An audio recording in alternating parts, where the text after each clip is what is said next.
without further ado, I'm going to bring on our lovely panelists for this. We have Mikey Schaefer, Andy Feckety, and Lex Evans. Welcome, you guys. Thanks so much for coming. Thanks Thanks for for having having me. us. Thanks, Steph. So, first things first, I would love for you guys to just each go around and talk about yourselves a little bit and what you do. Mikey, do you want to start? Sure. My name's Mikey Schaefer, for anyone I have not already met. I am the sales director at Listen Technologies. We are an assistive listening manufacturer in the AV space, but all of our products are used to create inclusive environments for a variety of uses. So likely we've worked together. Very cool. Andy, what about you? Hi, everyone. I'm Andy Feckety. I am the Director for Innovation and Technology for a school district in Illinois. We're about 45 minutes west of Chicago. So I oversee the innovation side, which is all about the way that we're leveraging technology in classrooms to support our teachers and support our students' learning. As well as the technology side. And when things break or they're not working, just like my computer is at the moment, we troubleshoot through those things as well. Amazing. Lex, what about you? Hello, my name is Lex. I manage all the digital signage and customer experience having to do with, I manage all the, whoa, I glitched. Okay, I'm the digital signage manager at USC, and I do anything from working with the installations to the content managers. So everything having to do with installs and more of the hardware stuff, all the way to software. Perfect. Well, I am just going to take kind of like all the questions that I prepared and just kind of throw them out there, and whoever wants to answer in whatever order, just go ahead. So I wanted to start just kind of with a very basic question. When we talk about inclusive AV, what does that actually mean to each of you in your day-to-day lines of work? So I'll jump in on this one and just kind of speak to the education setting, because that's where I think it's really important. So to me, this is all about designing systems, learning opportunities, and experiences that reach all of our students and that reach everyone, regardless of their needs, whether they have physical needs, sensory needs, language needs, cognitive differences. It's just ensuring that everyone has equitable access that they need to thrive in their learning environment. Amazing. Mikey, what about you? This is an interesting question because this conversation is changing rapidly in my world. So again, we're traditionally an assistive listening manufacturer. We design and develop products to help folks hear in challenging environments, traditionally hard of hearing folks. And again, these products are used in a variety of different ways, but that conversation around accessibility and compliance and what the law has to say is really shifting. It has been shifting for a number of years, but it's shifting rapidly now into inclusion, into equitable spaces, into experiences.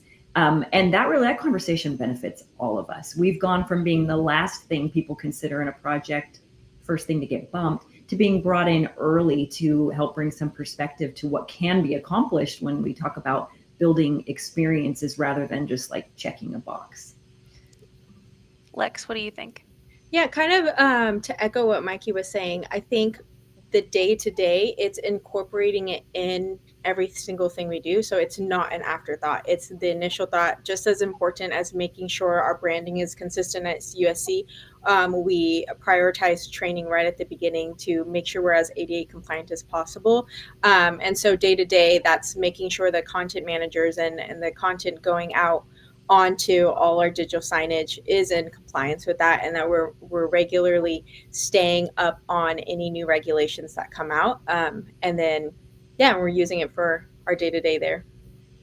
Amazing. So I'm curious to know, like, what are some examples of assistive tech or design practices that have made a really meaningful difference for users in the spaces that you guys have worked on? And I know, Mikey, that question is going to look a little bit different for you, but if you could just kind of speak to maybe like a few different spaces in which like some Listen Technologies products have been put into motion, that'd be cool. Oh, sure. Going back to what I originally said is, part of inclusive environments is more than just for us are we checking the box for assistive listening? These products, deliver audio right to the listener. So that might be helpful for a neurodivergent learner, for example, or somebody who has language barriers in a court proceeding and needs equal access to our justice system. It can look a lot of different ways, but the impact that I see is literally watching the world open up to somebody. If you've ever seen somebody in a house of worship who hasn't been able to listen and contribute fully before, understand what assistive listening can do for them, it's truly, it's breathtaking. I've seen it in the education environment. I'm sure most of us on this call have. I've seen, being able to either amplify audio for someone, but sometimes it's a matter of blocking out noise for someone so that they can learn because they have auditory processing disorder, for example. So giving, meaningful impact means that we're taking away any barrier we can, whether that is language or hearing or neurodiversity. We're taking away barriers so that people can actively engage, but also seeing the benefit to all of us when we do that. The benefit in our own community by including more voices and more listeners. I don't think we can really quantify that impact. Good point.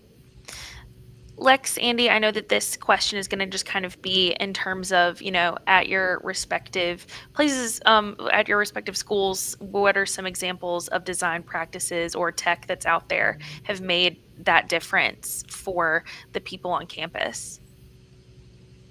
Yeah, so live captioning is huge. That is a great way to just doesn't matter where the student is in the classroom, they're able to hear it. And then also incorporating a way for them, maybe a QR code to scan so that they're able to read it up close. If for some reason, the presentation isn't really up to par on all the standards and somebody in the back can't see. So bringing that content to themselves, to their personal devices has also been huge. And then visually, the high contrast viewing modes and being able to easily adjust that is also has also been really useful in our day-to-day education practices. Andy, what do you think? Yeah, and in definitely echoing everything that Mikey and Lex shared that we're seeing in our district as well. I think that this is really interesting in the school setting, and we're a K-8 or pre-K-8 environment, and each student that comes to us is almost like a little puzzle, right? Of what they need and what tools can we provide to ensure that they are really set up for success and set up to achieve those awesome learning outcomes. So there's so many different things that we've put in place to help different students just overcome whatever needs they might have. But we're also looking at, like universal design. Like, what are just nice things to have for all of our students? So we have shown and provided learning for our students on how to use some of these accessible features, and have actually seen, some of our students that, would traditionally be labeled or would be in a category or label of like gifted and talented, that some of those students are accessing some of these accessible features because they're being challenged to read at a higher grade level or a higher ability, where they need something to help access some of those types of texts. So every student across our spectrum, we're really working to provide tools and support to help them be successful. No, great answers from all three of you. So, how often do clients or organizations proactively ask for inclusive features these days? That's interesting. I know for schools it is a little bit different because you're kind of having to be compliant with ADA. But how do we as a industry get to a point where inclusive design is no longer really like an afterthought, but is instead a standard? And I know that's kind of a big question, so good luck answering that, but just wanted to throw that out there. I think for us, in our department, it's our pillars. We think about all our pillars, and we have to meet each one of them when we are producing new technology on campus. And one of the pillars is always the ADA compliance. So it's not an afterthought. It's always something that's originally thought of at the beginning when we're planning the project. And then, so it's always considered going forward. And that is such an amazing baseline. You guys do it really, really well. I've had a upfront view of that, front row seat, I guess I should say. But it's one of those conversations, like I said, is happening in real time. We are no longer in the space of checking a box and being something people have to do. They're using it more like a tool to do the broadest amount of good for the greatest amount of people, which is something that the ADA tries to do, but they don't nail for a couple reasons. One, because people are a spectrum. Every disability is a spectrum, and not one size does not fit all. I preach ADA compliance and assistive listening every day. My husband has a severe hearing loss. He likes captions, right? And that's not the answer for everyone, but it's the answer at our house. And we respect that. And so I think what people are focusing on is flexibility. Like Andy said, students who you may not traditionally rely on these types of products or assistance also benefit. So having solutions that are very, very flexible is creating an environment where people are more comfortable moving forward, and having things that benefit more than one subset of students or parishioners or venue guests or employees at a corporate environment. That's really, really important. So we're seeing that proactively be requested more and more often. Earlier in the conversation, we're actually seeing a rise of accessibility consultants in the space that are in projects much earlier, especially in your Fortune 500s, much, much earlier in the conversation. And then you have, experiential integrators also coming in early, dreaming up what is possible. We're seeing folks in education, outside of education, want way more for their investment, right? They want everyone to access the beautiful, visuals, audio, all of it. And they want no limitations on that. And they want those solutions to be flexible. So we're seeing this ramp up up to a point where we as a manufacturer can barely keep up with the requests. That's new for us. Yeah. Being brought to the dance and our dance card being very, very full is new, and it's exciting. Yeah, and for us in education, as I speak to my district, but also neighboring districts, across the state and across the country, we're moving from a model of how can we ensure that Andy and Dylan and Kim and Mackenzie can access this content, to how can we ensure that everyone in our spaces can fully engage with the learning and can fully engage with the content, and flipping that mindset towards inclusive design as the baseline conversation is what really moves the needle, right? It's not a specialty, it's not an add-on, but this is the baseline that we're going to provide for everyone, and it's going to be from a place of inclusivity.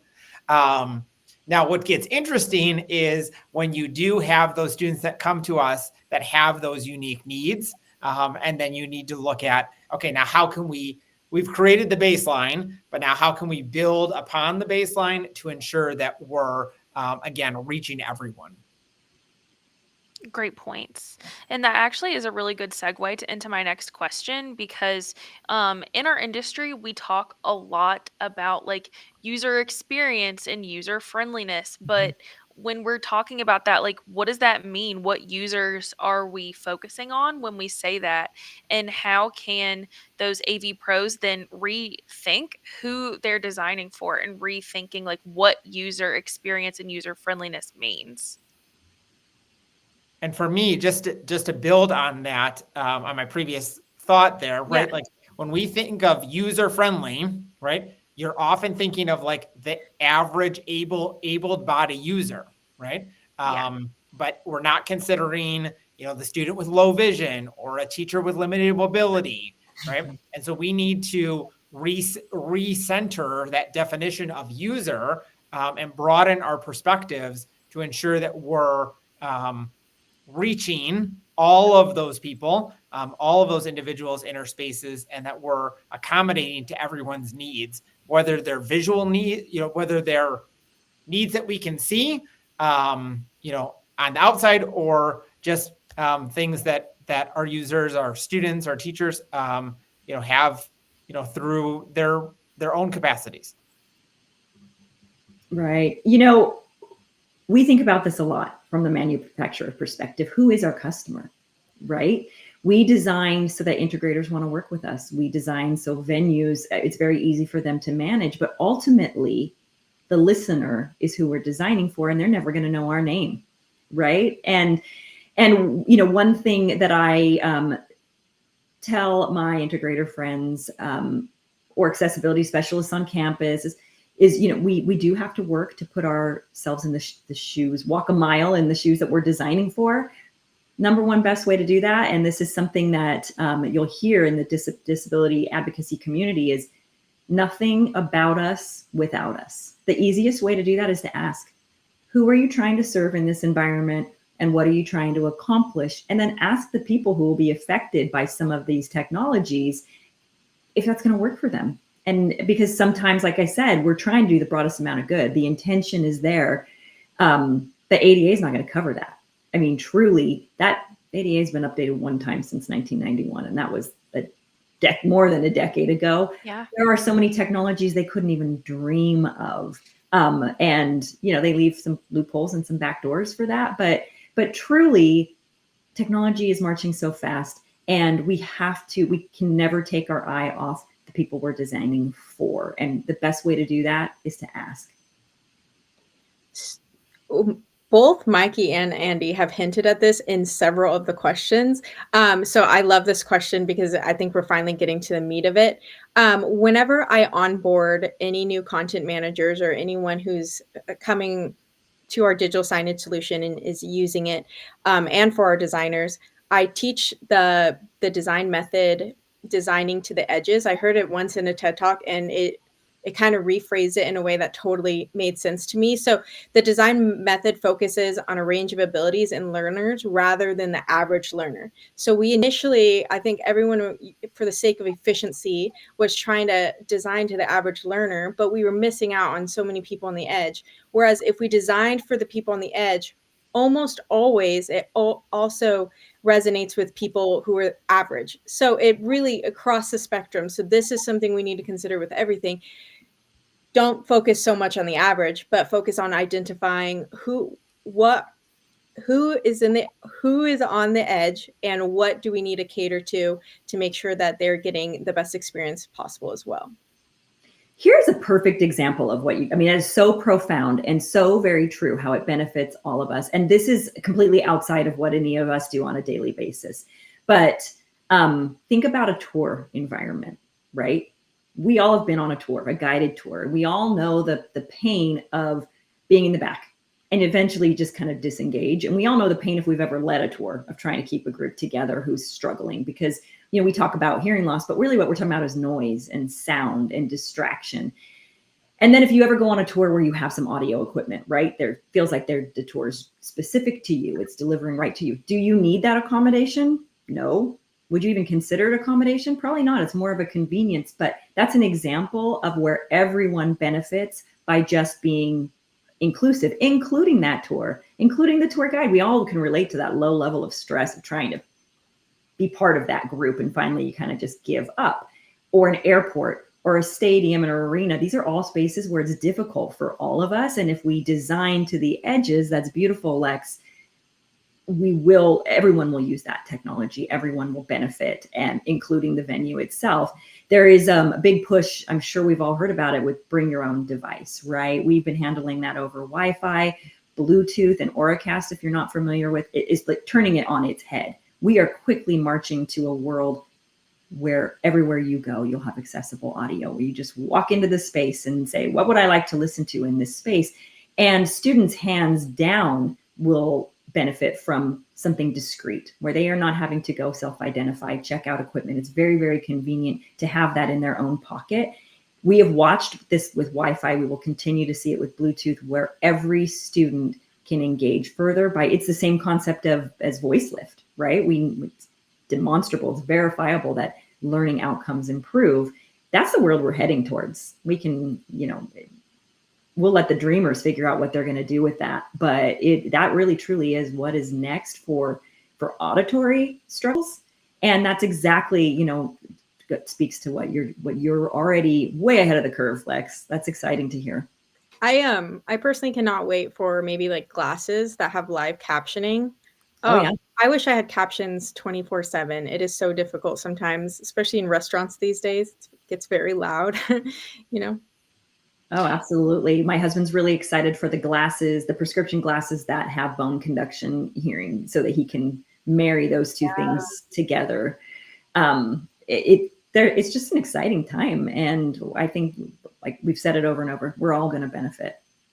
Yeah. And I think what you're alluding to that I think is really important is that in the education space, we are preparing students for the real world, right? Like, and in the real world, we don't walk around with diagnoses and IEPs and 504 plans and all those kinds of things, right? Even though there are things that students have, adults may have, right? But it's not something that you carry with you on a daily basis.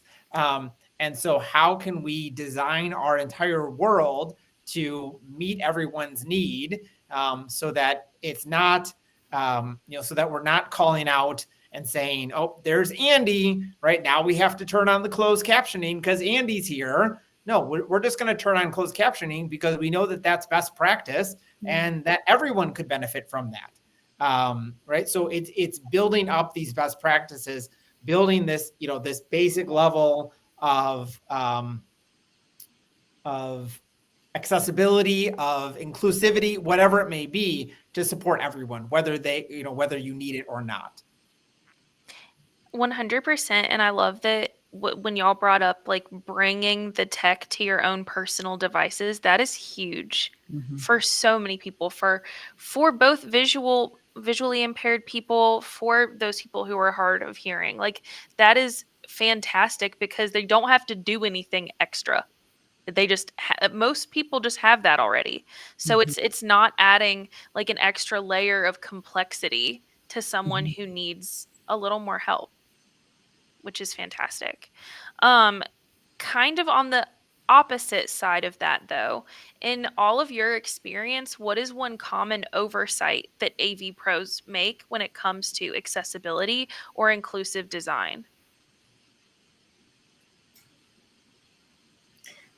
I mean, right off the top of my head, I can say just don't be afraid to have the conversation. You are the subject matter expert in that case, and many, many times, right? You have been brought into the job to make these recommendations. And the worst that can happen is they will decline.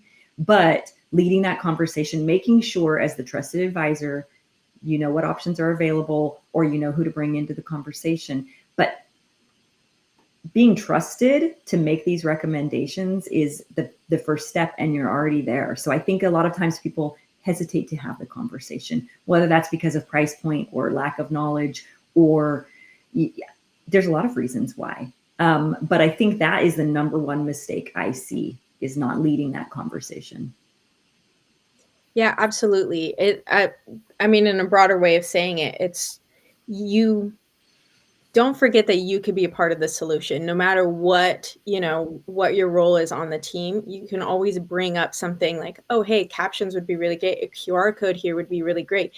Just bringing it up and mentioning it and having it be a regular part of the conversation, just like Mikey said, is what's really going to make it standard practice for everything. So I think people are forgetting that. And also something as easy as, what height we're putting our digital signage at.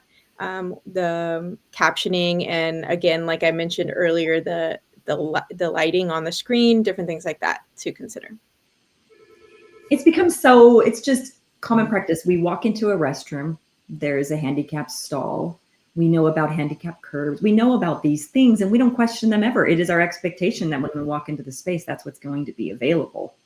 And the more we have this conversation, the more we will start to see that be the standard. It's so exciting.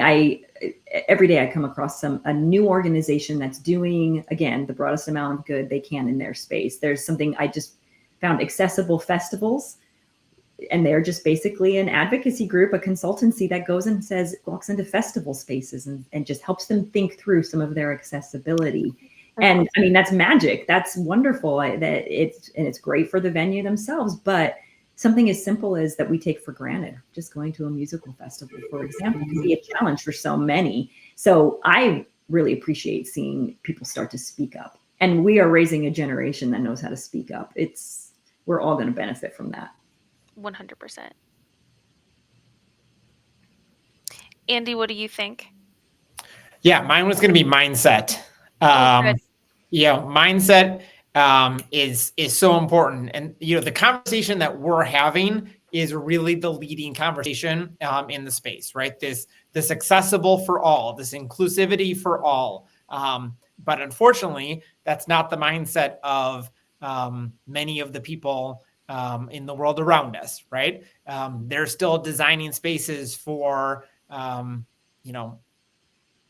raise your hand if you have visual impairments and need something, right? Like, oh, well, like I see a couple hands, I'll turn on the closed captioning or whatever it may be, right? So I think we just need to continue to have conversations with those individuals that we encounter, those spaces that we visit, the classrooms that we're in, whatever role that we have, to say, how are we really designing this space to ensure that we're accommodating to all users? Yeah. So we've kind of hinted toward this, but let's kind of dive in here all about content. So whether the content is visual or auditory or interactive and all of the above and immersive, how can AV professionals advocate for better representation and inclusivity in the digital content that's being delivered everywhere, every day? So this is all about, for me, this is all about how people experience the world, and that diverse representation in both imagery and voices is just so important to ensure that people are, seeing their representation, right? Or they're seeing their likeness in the world around them. And we just need to be really mindful of that. In the imagery that we use, the audio that is used, and just ensuring that multilingual support as well, and just ensuring that everyone feels accepted and included in what they're seeing and what they're experiencing. I think it's making it just as important as the rest of the training. Or when you're thinking about the content, you want the content to look good, you want it to look branded, but you also always want it to be accessible. So including it in the training at the beginning has really helped get or make sure all of our content that's being produced is accessible and compliant, and having that quick source that they can refer to for best practices has also been really great. So taking the time to put in best practices is so that they don't have to go search for it, and it's just something that's easy to see. But also incorporating user testing that includes the diverse population that we want, or that we're trying to be accessible to, and making sure to get their guidance on that and their thoughts, and be able to adjust our content accordingly. That is so, both of those from Andy and Lex, so impactful, right? It starts from, what will we be displaying digitally, and then ends with how will people access it, right?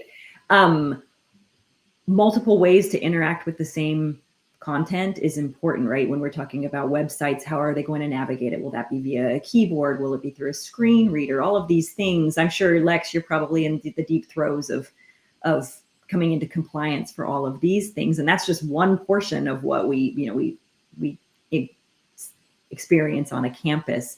But it really, it's like, it is the life cycle. What will we display? How will we represent it? And how will we access that content? 100%. So, this is kind of a question that I think if someone is just kind of at the beginning of their career or is working on a design, like if it's a manufacturer, integrator, designer, really anyone in our industry, if they decide they want to do better, like where is a good place for them to start, and what is the first question that they should be asking themselves? Who's being left out, and how can we invite them in? Right? Like for me, it starts with that whole mindset, right? Like analyzing your space, who is not being represented, who is not being potentially included, how can we invite them in? And then how can we continue to build that baseline level of tools and support to just continue to build that up to reach more and more. If I were to make it as simple as possible and somebody wanted to know where to start as a designer or somebody training designers, I would say look up the ex, digital signage rules from the ADA and see what the compliance rules are and start there. Make sure you're incorporating those. And then that's an easy way to start and kind of get the ball rolling. And then, you can snowball your way into including a lot more different and maybe more complicated ways to have accessibility in all of your tech. That's a really good point. It's almost like exposure therapy, right? You have to make yourself aware of the challenges that are out there because, again, to Andy's point, some of these challenges are invisible. We don't see them unless we're experiencing them or we are listening when someone tells us about it. So exposing, ADA is a great place to start for visual content. It's a great place to start for physical accessibility. It's a great place to start for assistive listening, but it is just the start, right? Mm-hmm. But once we expose ourselves, all of a sudden we're aware and we see the problem everywhere we go in our community. So the education's out there. We have a webinar once a month around it. And I'm sure certain, other manufacturers do as well for in their space, but I really do think exposing yourself and that too, the problems and solutions that are available. And then always considering what am I trying to achieve with this design and who is the audience that's going to benefit from it. Those are the places that I would recommend starting.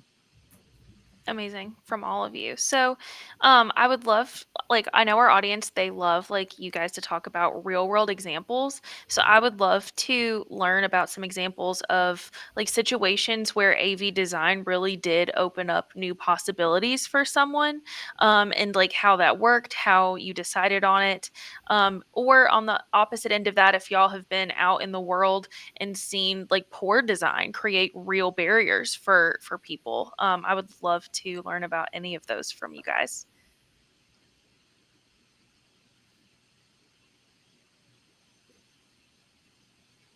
That was a really hard one, so y'all can take your time. All Sorry. right, we're on the spot here. Yeah. I have an advantage because I get to see it every day. Yeah. Right. I get to see it in real time. And some of these things are scalable and, make sense to our industry and we are repeatable over and over. And some of these stories are really specific. I think of one where one of our solutions was clearly not built for this, but somebody cared enough to accommodate one student at a school. And it was a student who had a severe hearing loss, and he had agreed to be the sign interpreter for their musical. And they decided, he loved it so much, they decided to include him in, as best they could, in the actual musical presentation, but he couldn't hear the direction. He couldn't hear the music and then the director. And they created a little enclosed system using our products just for him. And they sewed it right into his costume so that he could hear all the cues and he could participate via sign with every part of that. Now, is that scalable? No. But is it an amazing story that we all got to witness and did the entire campus benefit from that? Absolutely. But on a broader scale, I've seen this assistive listening in particular give people access, whether they're using it for personal listening, assistive listening, audio description, really create access to environments and experiences that people have never even considered that they would have access to. And again, I'm seeing this play out in complete real time, where in the next few years, every single one of us will benefit from audio support in some environment that we are a part of, regardless of our hearing level. So I'm really fortunate because I get a front row seat every day. And you think it would make me callous, but every single time is impactful. And I think I speak for Listen in general that we all feel that way. That's really cool. That's really amazing too. I love that example. Right? Mine's a little bit more broad, but we kind of mentioned it earlier, was getting the content directly to your personal device. Mm-hmm. Making sure that's always a consideration. Everything from in the classrooms to in the hallways. Number one, it's easier for you, if you're selling or something like that, like the call to action is so easy for them to do. They can just scan, they don't have to type or anything complicated. So there's that side that's also beneficial to you. And then there's the other side where it just takes one more step away from them, so that it's just that much easier for them to get the content and the information. And for us, it's really looking at those built-in practices that we're going to do, and the work that I'm doing and that we're doing with teaching staff, and just staff in general, education staff in general, to ensure that our content is being delivered in an accessible way. So, I think of, being in a classroom yesterday, and the teacher was playing a little clip, a 5-minute clip, that just was introducing a new concept, and she just had turned on closed captioning by default, right? And just, looking around the room, there wasn't a particular student that had necessarily needs for that, but she just knew that it was good practice to just have that on. We're an iPad district. All of our students, receive and have iPads in a one-to-one environment. And we have trained and taught our students how to turn on all those accessible features, just like you might have on your phone, right? All the things like where they can select to, to have it read to them or to have some text read to them, whatever that may be. That just helps lower the hurdles, lower the barriers of entry, and really engages students with the content that's around them, to create those real meaningful learning experiences. I love that you both implement that checklist, like the non-negotiables. It's just up and ready to go at any time. And I know that that's an investment. It's an investment in your time up front. It's an investment in both of your campuses to say, this is something that this is the hill we're gonna die on, right? Because it takes away the having to think it through. It takes away the burden on the person who has to provide it by having to, push that boulder up a hill every day. It's done. It's set. It's agreed on as a principle that these are the accommodations that you're not only going to make, but they're part of every single day. Just like a handicap bathroom stall is part of every single one of our days, and we've come to just expect it. I really appreciate that. I think that's probably one of the bigger hurdles, and you guys are way ahead of the curve on it. The other is, I'm so glad you brought up the bring your own device, Lex, because I don't think we can overestimate that impact that that's going to have, because we're doing all this work to make sure our content is accessible and our spaces are accessible. And that's great. It's most of the work. But if we stop there and say, we did this for you, here's your accommodation, and don't give people a choice in how they're going to receive that accommodation, I think we're taking away a huge part of creating inclusive versus just accessible, right? Spaces. Mm-hmm. It's like saying, we gave you an elevator, why would you need a ramp? Right? It's letting people choose for themselves how best to be accommodated and how they would like to access information is a huge part of the independence that we all crave. Absolutely. And then the convenience factor alone, right? Convenience for the venue, convenience for the person receiving the information. And also folks who have accessibility requirements, oftentimes it's not just one. We rely on our smart device, for example, to get through most of our day. We all do, but folks with disabilities and accessibility needs rely on it in multiple ways. Just think about the accessibility features built right within an Apple device, right? You can navigate your whole world as a deafblind individual just from your smartphone. Amazing. So, Mikey, I'm also interested to see if you are seeing like any particular verticals. Obviously, education is a huge one that are leading the way when it comes to accessible AV. Education is always at the forefront. Your Fortune 500s, they're there as well. I'm starting to see the national, parks, which is interesting right now, start to consider this. But education is always going to be at the forefront, always. Houses of worship are a huge driver for accessibility, but truly you can see that. I think higher education has a broader base to serve, but they're also a quick little window into what the future holds for everyone because of the demographic they serve and the age. Absolutely. And for all of you, how do you think we should go about in the AV industry educating end users and clients to care about accessibility and see it as being as important as it is when it's not necessarily a budget line item or an RFP requirement? I know that's another like huge question that I'm just like throwing at you guys, like really hard questions after really hard questions. I'm so sorry. Well, for me, it's all about success stories, right? It's about telling those success stories and amplifying those success stories, right? And I'm really glad to have shared the great example that I saw yesterday with the closed captioning.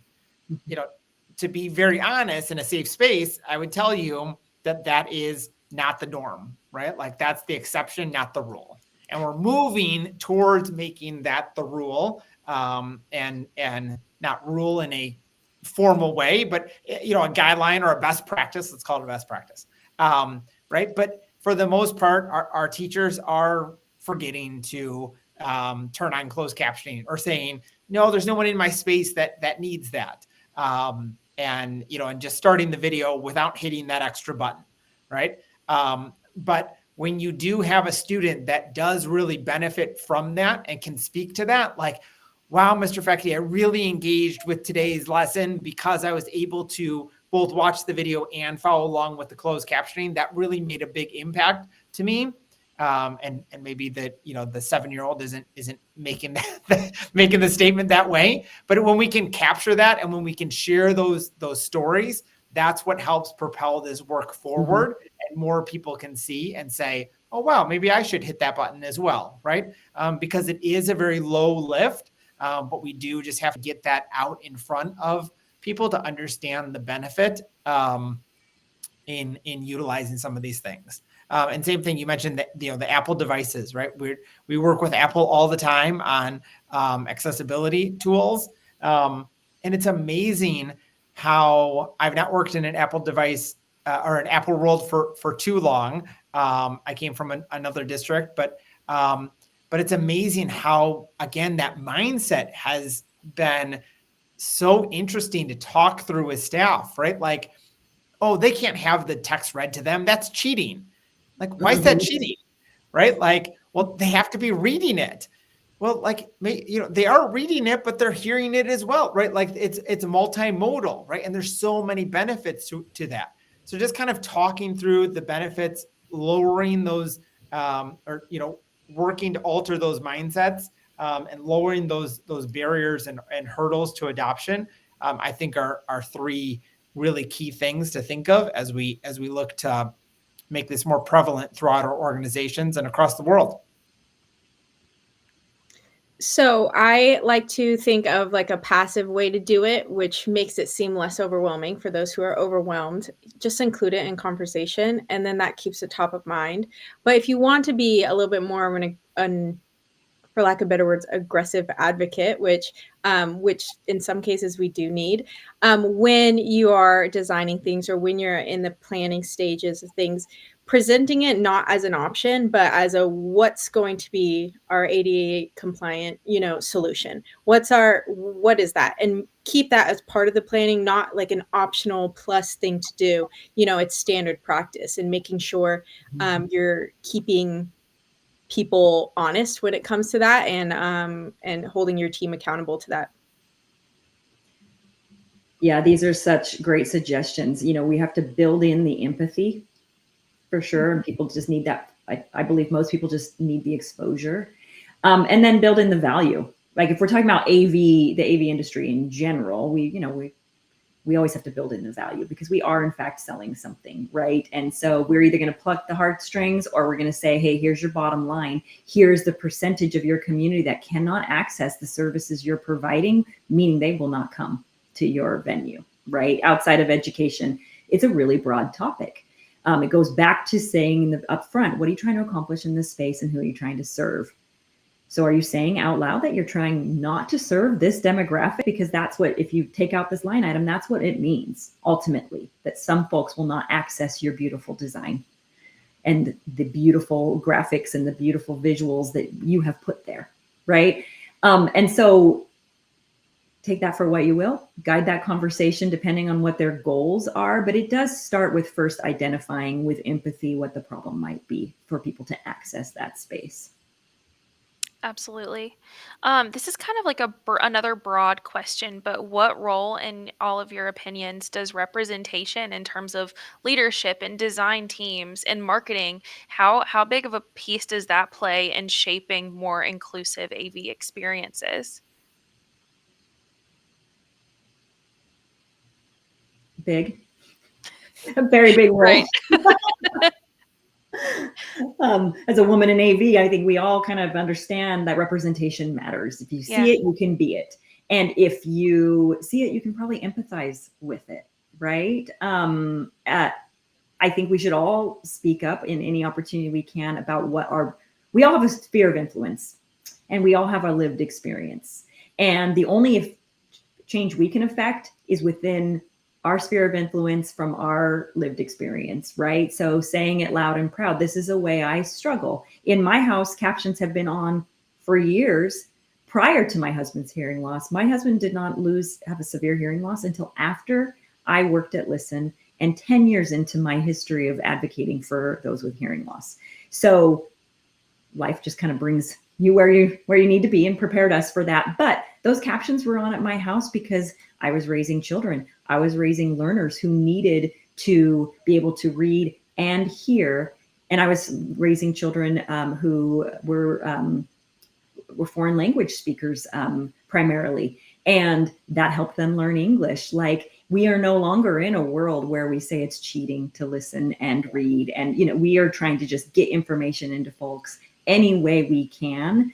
And we learn from that every day. But again, that kind of goes back to multiple ways to accomplish the same thing.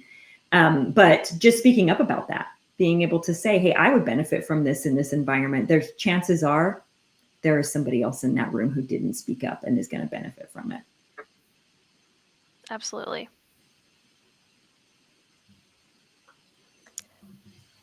For me, I think it's as big as you allow it to be, which means that's where your empathy hat needs to come in and make sure that that's part of the process. And it's a bigger part of the process.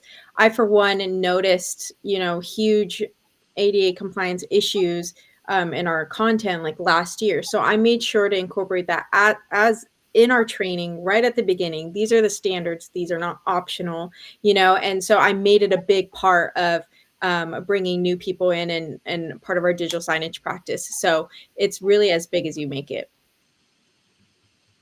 Absolutely. In the education space, we tend to be siloed sometimes. You have the technology team, you have the special education team, you have the curriculum and instruction team, you have the buildings and grounds team, you have, and really, when we're talking about doing this and doing this well, it's bringing all of those teams together, all of those perspectives and mindsets together to design an experience that is going to best meet the needs of our students. It can't live with just, like, we have a inclusion specialist in our district. It can't just live with just the inclusion specialist, right? They're going to advocate for, like maybe that, the few students that they're working with. But that's not how we do this and how we really do this well, right? How we do this well is by bringing everyone to the table and talking through the needs. And what's really encouraging in the education space is that we're actually seeing, a lot of curriculum providers and developers and things like that really just start to build some of these things into their products for our students to experience. So our district is in the midst of a big math like research and review and adoption. And it's cool to see like all of the inclusive accessibility and inclusivity that is just built natively in here, right? And so how can we make our physical spaces match what students are seeing in their digital spaces? Fantastic. So I know we're winding down here. We have about 5 minutes left. So I did want to just go around and ask each of you to just, give some closing thoughts to everyone who is watching today, and to also tell them where they can learn more about you and what you do, connect with you on LinkedIn, or whatever social media you prefer, and where they can find out more about your organizations and your companies. Lex, do you want to start? Sure. My closing thoughts. It is as simple or as complicated as you make it to be. I would hope that you could walk away from this session not being overwhelmed and knowing where you could start simple and where you could be an advocate, and then go from there. Get that snowball started, and you'll be there in no time. Those are my final thoughts. You can find me on LinkedIn at Howdy It's Lex. Amazing. Mikey, what about you? To piggyback off of what Lex said, it can be overwhelming, and we can't do all the things. So I always recommend do the best you can with the resources you have today. You can add on, you can iterate. You will always be iterating if you're doing it right. But even if you can't meet every letter of the law, do the best you can with the resources you have today, and that will have a very big impact, and it will be very encouraging to everyone around you, and it'll start to become a bigger priority. So that's would be my final words. You can find me on LinkedIn at Mikey Schaefer, and you can learn more about Listen at listentech.com. Amazing. Andy, what about you?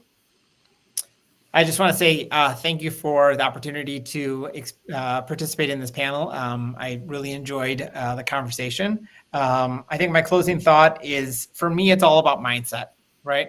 The mindset of, how do we shape our learning experiences and our learning spaces to really meet the needs of all of our learners, right? And by all, that means all, right? And from the visible to the invisible, what do we need to support everyone? And again, thank you for your time. You can find me most places. I'm Fekete EDU on Twitter, X, Instagram, all the spaces. So Amazing. look forward to connecting. Perfect. Well, thank you guys all so much. You are all just incredible humans. So it has just been lovely to get to spend an hour talking with you all. And you all have had such incredible points. And I know it's been really valuable for all of our audience. So thank you guys so much for being part of this. Thanks, Steph.